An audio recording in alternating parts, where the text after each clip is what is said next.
I found my name on a missing persons list while I was still alive. The first time I saw my name on that list, I didn't panic. I stared, because there it was, clear, official, undeniable, my full name, my age, my photo, status. Missing, presumed, endangered. And the strangest part? I was standing right there, looking at it, breathing, alive.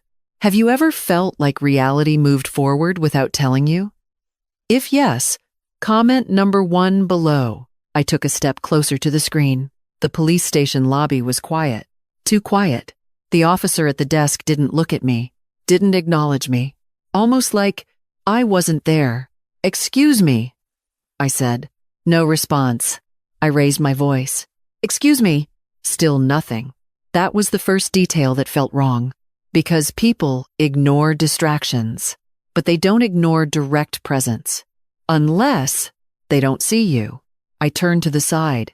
A woman walked past me, straight through my shoulder. Not brushing, not bumping. Through. I froze. That was the first layer. Because confusion is the brain trying to protect you from a conclusion it's not ready to accept. I stepped back, heart steady, not racing. That was the second strange thing. Fear wasn't there, just awareness. I looked back at the screen. My face stared back at me, but something was off. It wasn't the photo. It wasn't the lighting. It was the expression. That wasn't how I looked. Not really. That version of me looked softer, more trusting, almost naive, like someone edited my personality, not my image. I leaned in closer. Last seen 3 days ago. 3 days. I replayed everything. Yesterday I went to work, or at least I thought I did. The day before I had dinner, I remember the taste, the sound. But now, those memories felt distant, like watching someone else's life. That was the second layer. Because memory is only reliable when reality agrees with it, and mine didn't. I turned away from the screen. Started walking. No destination, just movement. Because when nothing makes sense, you don't search for answers. You collect patterns. Outside, the city was alive. Cars, people, noise, everything normal. Except me. I stood at the edge of the sidewalk, watching, testing. A man dropped his keys. I bent down to pick them up. My hand passed through. Like air, no resistance, no contact. That was the third layer. Because now, this wasn't confusion anymore. This was confirmation. I wasn't interacting with the world. The world was interacting without me. I straightened up, thought clearly. If I couldn't touch them, could they touch me? I stepped into the street. A car sped toward me. No hesitation, no brakes. Impact, nothing. It passed through me, like I didn't exist. That should have been the breaking point, but it wasn't. Because something deeper had already taken control. Logic. If I'm not part of their world, then what world am I part of? I turned, and that's when I saw him, standing across the street, watching me, not walking, not distracted, focused. Still, that was new. Because until now, no one had reacted to me, except him. I walked toward him, slowly, measured. He didn't move, didn't look away.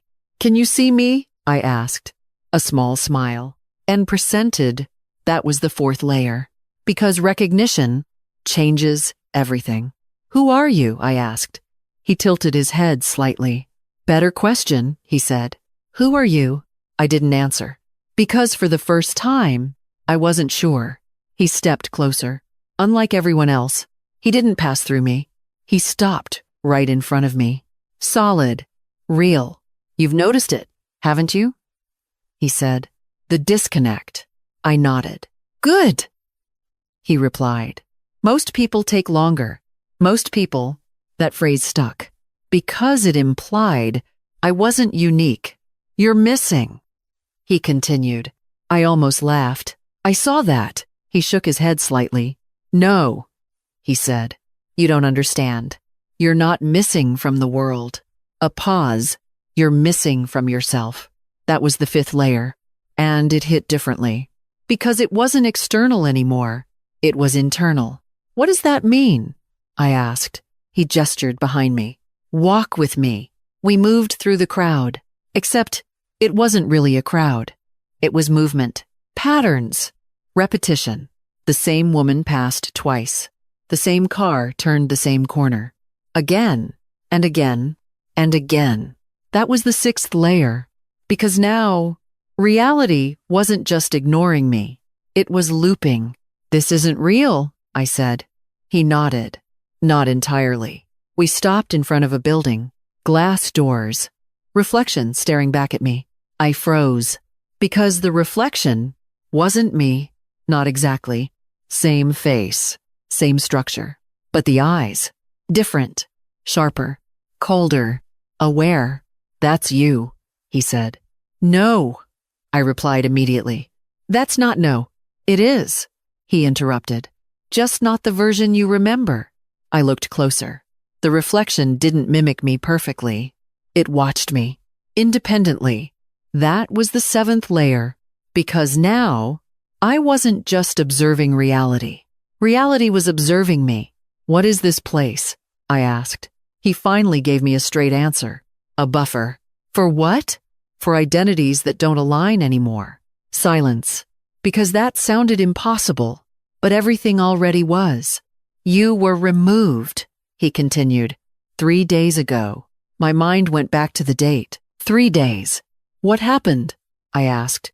You broke pattern, he said. And patterns don't like that. Of course they don't. Systems rely on predictability. Control relies on repetition. And now? I asked. Now you're here, he said. Between what? He looked at me. Who you were and who you're supposed to become. That sounded like choice, but it didn't feel like it. Because something was missing. Why can you see me? I asked. He smiled again. Because I've already been where you are.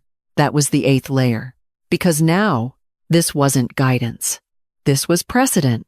What did you choose? I asked. He didn't answer immediately. Instead, he pointed to the reflection again. Look carefully. I did. And then I saw it. A flicker. A shift. The reflection moved. Before I did, that was the ninth layer. Because timing reveals control. You're not waiting to become that, he said quietly. It's waiting to replace you. Everything stopped. Not physically, but mentally. Because now, the direction changed. This wasn't transformation. This was substitution. They marked you as missing. He continued. So no one looks for you. And when the transition completes, a pause, you won't be needed. I turned to him. What happens to me? He met my eyes. Depends on how fast you understand. Understand what? That question didn't need words. Because the answer was already forming. I looked back at the reflection. At the version of me that wasn't me. Or, maybe, was more me than I wanted to admit. What if I don't accept it? I asked. He shrugged slightly. Then you fade. Slowly, he added. Or all at once. I clenched my jaw. Not in fear. Indecision. Because now, this wasn't confusion anymore. This was structure. A system. A process. And every system has a weakness. How do I stop it? I asked. He finally smiled fully. Because that was the right question. You don't stop it, he said. You take control of it. Of course. You don't fight systems. You rewrite them. How? I asked. He stepped closer, lowered his voice. You go back. To where? To the moment you broke. The moment. 3 days ago. The beginning. That's not possible, I said. He raised an eyebrow. Neither is this. Fair. Everything about this was already impossible. I took a breath, focused. Because clarity is a choice. Okay, I said. How do I get there? He stepped aside. And for the first time, I saw it. A door. Not physical. Not real. But present. Like a tear in the air. That's your entry point, he said. And what happens if I go through it?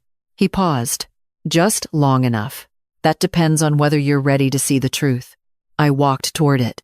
No hesitation now, because hesitation belongs to people who still have something to lose. I didn't. I stopped in front of the door, turned back once. What happens to you? I asked. He smiled. I move on. Where? Do have. He shrugged. Somewhere that needs me next? That was the final layer, because now I understood. This wasn't random. It was a cycle, and I had just entered it. I turned back, placed my hand on the door. This time, I felt something. Resistance. Real. Solid. I pushed, and everything changed. Not gradually, not softly. Instantly, I was back. The car, the road, the moment. 3 days ago. Impact approaching. Time slowing. And then, I saw it. Not the accident. Not the crash. The decision. I had turned the wheel. Not to avoid something, but to hit it. Deliberately. That was the truth. I didn't break the pattern by accident. I chose to. And that was the real trigger. Everything snapped into place. The missing report. The buffer. The replacement. It wasn't punishment. It was correction. But now, I knew. And knowledge changes outcomes. The car was seconds away from impact. I tightened my grip. Not in fear. In control. Because this time, I wasn't reacting. I was choosing. And that is the only moment that ever matters.